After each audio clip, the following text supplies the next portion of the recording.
ಕಾರ್ಯಕ್ರಮ ಮುಗಿದು ಅಲ್ಲಿ ಇನ್ನೂ ಕೂಡ ಅಲ್ಲಿಂದ ಆ ಕಾರ್ಯಕರ್ತರು ಇನ್ನೂ ಆ ಜಾಗದಿಂದ ಇನ್ನೂ ಕೂಡ ಕದಡಿಲ್ಲ. ಹಾಗಾಗಿ ಒಂದು 1/4 ಗಂಟೆ 20 ನಿಮಿಷ ದಯವಿಟ್ಟು ಎಲ್ಲರೂ ಕೂಡ ಸಮಾಧಾನದಲ್ಲಿ ಇಲ್ಲೇ ಕೂತಿರ್ಬೇಕು. ಪೊಲೀಸರು ನಾವು ಹೋಗೋದಕ್ಕೆ ನಮಗೆ ನಿರಾಕರಣೆ ಮಾಡ್ತಾ ಇಲ್ಲ, ಆದ್ರೆ ಒಂದು ಅರ್ಧ ಗಂಟೆ ದಯವಿಟ್ಟು ತಡ ಮಾಡಿ ಹೊರಡಿ ಅಂತೇಳಿ ಅವ್ರು ವಿನಂತಿಯನ್ನು ಮಾಡ್ತಾ ಇದ್ದಾರೆ. ದಯವಿಟ್ಟು ಯಾರು ಕೂಡ ಅಪಾರ್ಥ ಮಾಡ್ಕೋಬೇಡಿ. ದಯವಿಟ್ಟು ಎಲ್ಲ ಸಮಾಧಾನದಲ್ಲಿ ಅಲ್ಲೇ ಕೂತ್ಕೊಳ್ಳು. ಇನ್ನೊಂದು 20 ನಿಮಿಷ ಬಿಟ್ಟು ಇಲ್ಲಿಂದ ಹೊರಡೋಣ. ಯಾರು ಕೂಡ ದಯವಿಟ್ಟು ಅಲ್ಲೆಲ್ಲ ಕೂತ್ಕೊಳ್ಳಪ್ಪ. ದಯವಿಟ್ಟು ನಮ್ಮ ಕಾರ್ಯಕರ್ತರು ಎಲ್ಲರೂ ಕೂಡ ದಯವಿಟ್ಟು ಅಲ್ಲೆಲ್ಲ ಕೂತ್ಕೊಳ್ಳಿ. ಬಲೋ ಭಾರತ್ ಮಾತಾ ಕಿ, ಬಲೋ ಭಾರತ್ ಮಾತಾ ಕಿ. ದಯವಿಟ್ಟೆಲ್ಲ ಕೂತ್ಕೊಳ್ಳಪ್ಪ. ಗೊಂದಲ ಆಗೋದಕ್ಕೆ ಅವಕಾಶ ಮಾಡಿಕೊಡ್ಬಿಡಿ. ಮೇಘನ ಎಲ್ಲರನ್ನೆಲ್ಲ ಕೂರಿಸಿ ದಯವಿಟ್ಟೆಲ್ಲ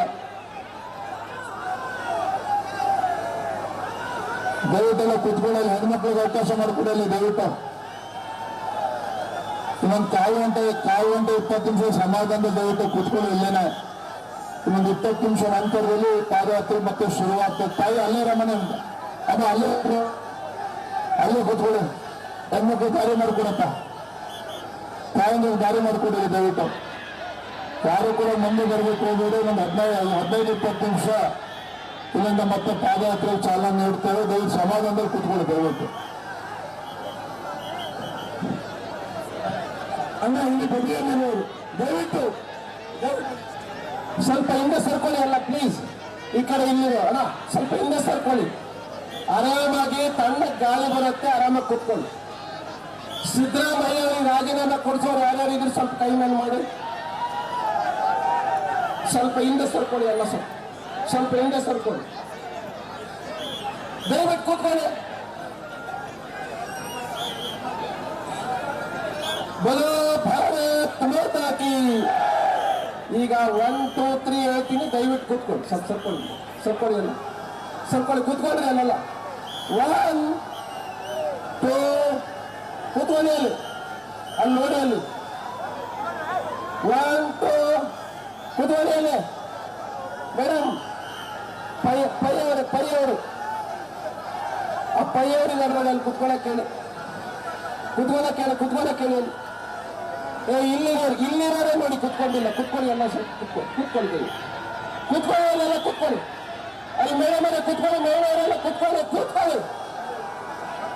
ಆರಾಮಾಗಿ ಸ್ವಲ್ಪ ಗಾಳಿ ಬರ್ಬೇಕು ತಾನೆ. ಹಿಂದೆ ಸರ್ಕೊಳ್ಳಿ ಎಲ್ಲ ಹಿಂದೆ ಕೂತ್ಕೊಳ್ಳಿ. ನೀವೆಲ್ಲ ಕೂತ್ಕೊಳ್ಳಿ.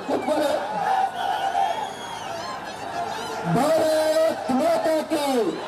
ನಾನೇ ಕೊಡ್ತೀನಿ ಹೇಳಿ. ಭಾರತ್ ಮಾತಾ ಕಿ.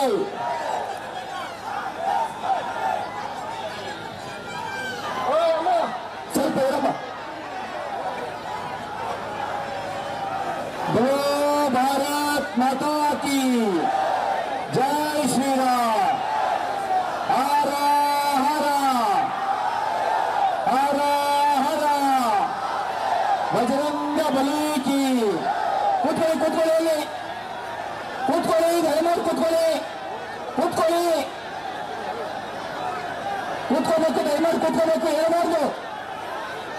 ದಯಮಾಡಿ ಕೂತ್ಕೋಬೇಕು. ಹೇಳ್ಬಾರ್ದು.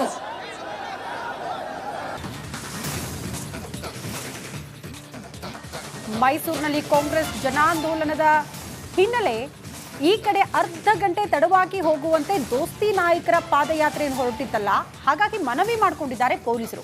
ಮೈಸೂರಿಗೆ ತಡವಾಗಿ ಹೋಗುವಂತೆ ಪೊಲೀಸರ ಮನವಿ ಮಾಡಿಕೊಂಡ್ರು. ಅಲ್ಲಿವರೆಗೆ ಸ್ಥಳದಲ್ಲೇ ಇರುವಂತೆ ವಿಜೇಂದ್ರ ಅವರು ಕೂಡ ಈಗ ಮನವಿ ಮಾಡಿಕೊಂಡಿದ್ದಾರೆ. ಪೊಲೀಸರ ಮನವಿಗೆ ವಿಜೇಂದ್ರ ಅವರು ಒಪ್ಪಿಕೊಂಡು ತಮ್ಮ ಕಾರ್ಯಕರ್ತರನ್ನ ಸಮಾಧಾನ ಪಡಿಸಿದ್ರು.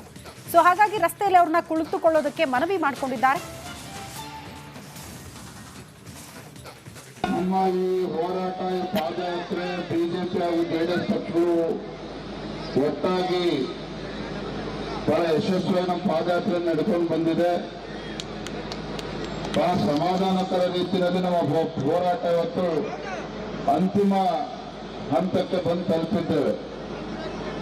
ಇನ್ನು 6 ಕಿಲೋಮೀಟರ್ ಅಷ್ಟು ಪಾದಯಾತ್ರೆ ಮಾಡಿದ್ರೆ ಮೈಸೂರು ನಗರಕ್ಕೆ ಹೋಗಿ ತಲುಪ್ತೇವೆ. ಅವರೆಲ್ಲರೂ ಕೂಡ ಸಹಕಾರನ ಕೊಡಬೇಕು.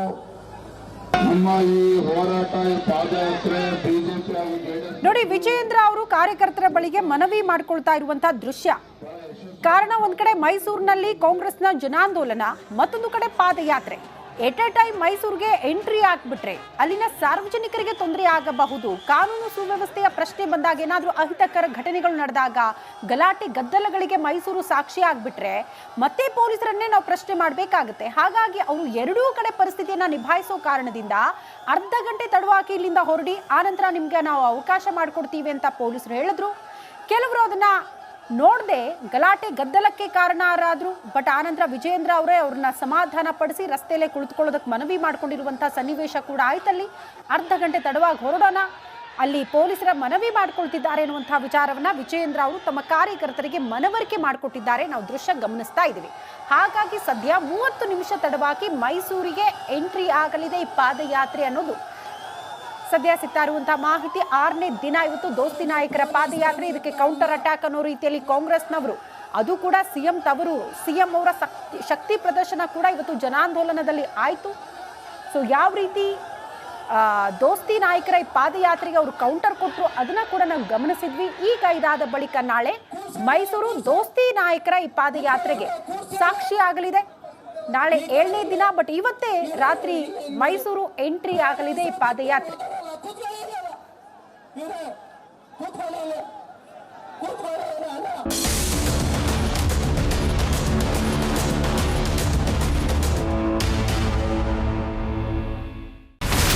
ಇಲ್ಲಿರುವಂತ ಈ ಒಂದು ಗುಡ್ಡ ಕುಸಿದ ಪರಿಣಾಮ ಯಾವ ರೀತಿಯಾಗಿತ್ತು ಅಂತಂದ್ರೆ, ಗಂಗಾವಳಿ ನದಿ ಪಕ್ಕದಲ್ಲಿರುವಂತಹ ಉಳುವರೆನ್ನುವ ಗ್ರಾಮ ಸಂಪೂರ್ಣವಾಗಿ ಇವತ್ತು ನಾಶ ಆಗಿದೆ.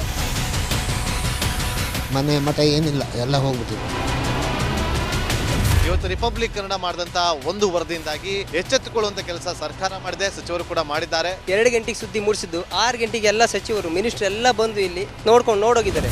ಎಲ್ಲಾ ಜನರಿಗೂ 1,20,000 ಮತ್ತೆ ಅವರಿಗೆ ಮನೆಗೆ 5 ಲಕ್ಷ. ಈ ಸುದ್ದಿಯನ್ನ ಎಲ್ಲ ಒಂದು ಅಧಿಕಾರಿಗಳಿಗೆ ಮೂಡಿಸಿದ್ದಕ್ಕಾಗಿ ರಿಪಬ್ಲಿಕ್ ಕನ್ನಡ ಟಿವಿಗೆ ಧನ್ಯವಾದ ಹೇಳಿ ಇಷ್ಟಪಡ್ತೇವೆ. ಮನೆನೂ ಕೊಡ್ತೇವೆ, ಮಕ್ಕಳ ಶಿಕ್ಷಣಕ್ಕೆ ತೊಂದರೆ ಆಗದೆ ಇದ್ದಂಗೆ ಹೆಲ್ಪ್ ಮಾಡ್ತೇವೆ. 1,20,000 ಮನೆ ಯಾರ್ದ್ರ ಡ್ಯಾಮೇಜ್ ಆಗಿದೆ ಅದನ್ನ ಕೊಡ್ತೀವಿ ಅಂತ ಒಪ್ಕೊಂಡಿದ್ದಾರೆ. ನಮ್ಮ ಕಷ್ಟಕ್ಕೆ ನೀವು ರಿಪಬ್ಲಿಕ್ ಕನ್ನಡದವರಾದಂತ ನೀವು ನೆರವಾಗಿರ್ತ ನಾವು ನಂಬಿದ್ದೀವಿ.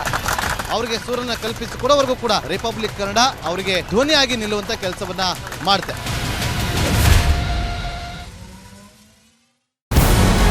ನಮಸ್ಕಾರ, ಕರ್ನಾಟಕ ಪ್ರೈಮ್ ಟೈಮ್ಗೆ ಸ್ವಾಗತ. ನಾನು ಜಯಪ್ರಕಾಶ್ ಶೆಟ್ಟಿ. ಇಡೀ ಕರ್ನಾಡು ಇವತ್ತು ರೆಬೆಲ್ ಆಗಿ ನಿಂತಿದೆ. ಈ ಹಗರಣಗಳನ್ನು ಸದನದಲ್ಲಿ ಪ್ರಸ್ತಾಪ ಮಾಡಲು ಕೂಡ ಕಾಂಗ್ರೆಸ್ ಹಿಂದೇಟು ಹಾಕಿದ್ದೇಕೆ? ನಿಮ್ಗೆ ಸಂಬಳ ಅದಕ್ಕೆ, ನಿಮಗೆ ವಾಹನ ಅದಕ್ಕೆ, ನಿಮಗೆ ವೆಪನ್ ಅದಕ್ಕೆ, ನೀವು ಅದನ್ನು ಸರಿ ಇಡಬೇಕಾಗಿತ್ತು. ನೀವು ವಿದ್ಯುತ್ ಬರ ಇದೆ ಅಂತ ಹೇಳ್ತಾ ಇದ್ದೀರಿ, ಎಲ್ಲಿ ಬರ ಇದೆ ನೀವು ಹೇಳಬೇಕು. ಪಾಕಿಸ್ತಾನ್ ಆಕ್ಯುಪೈಡ್ ಕಾಶ್ಮೀರ್ ಅದು ಎಂದೆಂದಿಗೂ ನಮ್ಮದು. 40 ಮೆಷಿನ್ಗಳು ತಂದಿತ್ತು ನೋಟ್ ಎಣಿಸುವುದಕ್ಕೆ, ಅದೇ ಹಾಳಾಯಿತು. ಮಥುರಾದ ಗಲಾಟೆ ಇದೆಯಲ್ಲ, ಅದು ಸ್ಥಳೀಯವಾಗಿ ಕೂತು ಪರಿಹರಿಸಬಹುದಾದಂಥ ಕಾನೂನಿದೆ. ಗ್ಯಾರಂಟಿ ಯೋಜನೆಯಿಂದ ನಷ್ಟ ಆಗಿದೆ, ಲಾಭ ಆಗಿದೆ, ದಯವಿಟ್ಟು ಹೇಳಿ. Dawood Ibrahim most wanted criminal ಯಾವಾಗಾದ ಅಂದರೆ ಇಲ್ಲಿ ತನಕ ಭಾರತ ದೇಶದಲ್ಲಿ ಓರ್ವ ದಲಿತ ಪ್ರಧಾನಿಯಾದಂಥ ಇತಿಹಾಸವೇ ಇಲ್ಲ. ರಿಪಬ್ಲಿಕ್ ವರ್ಲ್ಡ್ ಆಪ್ ಇದು ಕೇವಲ ಅಪ್ಲಿಕೇಶನ್ ಅಲ್ಲ, ಸಮಗ್ರ ಸುದ್ದಿಗಳ ಸಂಪರ್ಕ ಮಾರ್ಗಕ್ಕೆ ಕ್ರಾಂತಿಕಾರಿ ಬದಲಾವಣೆ. ರಿಪಬ್ಲಿಕ್ ವರ್ಲ್ಡ್ ಆಪ್ ಕೇವಲ ಸುದ್ದಿ ಅಪ್ಲಿಕೇಶನ್ ಅನ್ನ ಪರಿಚಯ ಮಾಡ್ತಾ ಇಲ್ಲ, ಬದಲಾಗಿ ಡಿಜಿಟಲ್ ಸುದ್ದಿ ಬಳಕೆಯ ಹೊಸ ಯುಗಕ್ಕೆ ನಾಂದಿ ಹಾಡ್ತಾ ಇದೆ. ಇದೊಂದು ಬ್ರೇಕಿಂಗ್ ನ್ಯೂಸ್, ಪ್ರಭಾವಶಾಲಿ ಕಾರ್ಯಕ್ರಮಗಳಿಗೆ ಗಟ್ಟಿಯಾದ ವೇದಿಕೆ. ರಿಪಬ್ಲಿಕ್ ವರ್ಲ್ಡ್ ಅಪ್ಲಿಕೇಶನ್ ಈಗ ಲೈವ್ ಆಗಿದೆ. ಗೂಗಲ್ ಪ್ಲೇ ಸ್ಟೋರ್ ಮತ್ತು ಆಪಲ್ ಆಪ್ ಸ್ಟೋರ್ ಎರಡರಲ್ಲೂ ಲಭ್ಯವಿದೆ. ಈಗಲೇ ಡೌನ್ಲೋಡ್ ಮಾಡಿ.